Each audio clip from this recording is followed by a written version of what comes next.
The Syndicate Raid Suit was added to the game. Is an 8 telecrystal purchase available to nuclear operatives and lone operatives. Very durable, reasonably flexible suit of blood red armor, reinforced against all common forms of damage, but not capable of spacewalks.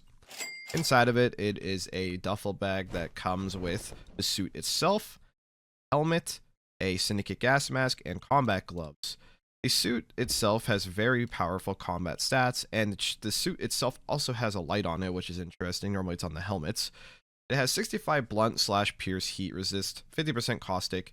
Big thing here to note though is it has no radiation protection and of course isn't immune to space, so you have to be cautious about that. It also has 65 explosive resistance. It only slows you by 10%.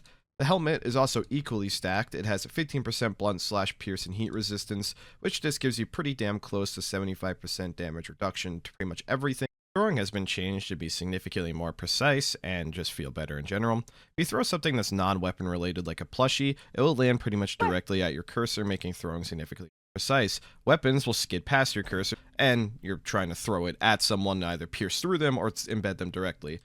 In general though, this makes throwing feel way more natural and way more intuitive. You can throw with much more precision.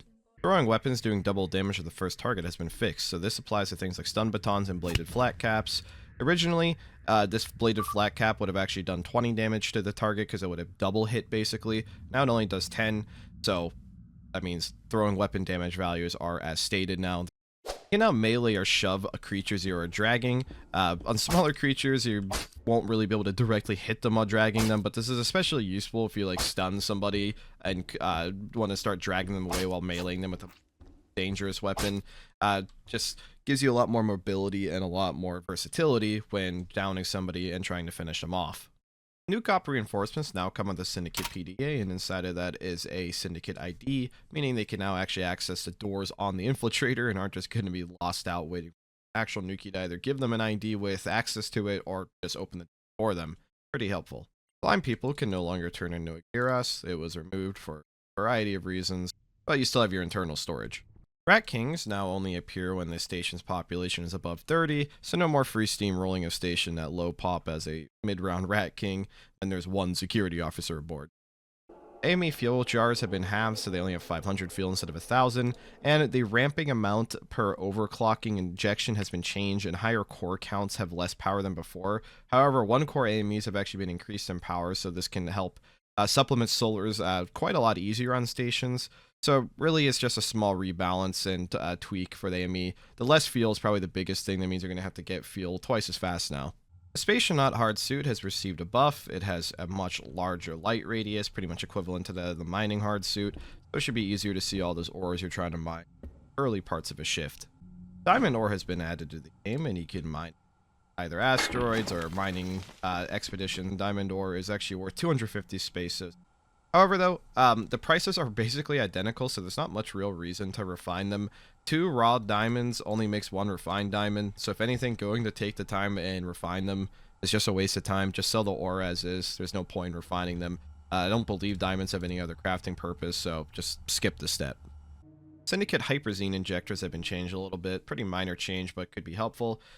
Before, the Hyperzine would only heal you if you're between 70 damage and 120 damage. Now it's just any damage over 70, so if you're deep in the crit and you injected it as you're getting shot, it'll keep healing you if you take more than the 120 total damage, which could help you stay alive a little bit longer for like a Nukie teammate or somebody to actually help revive you. Or, I don't think it would ever get you out of crit on its own, but maybe if you like re-injected yourself with an emergency pen at the same time as a Hyperzine one, it might.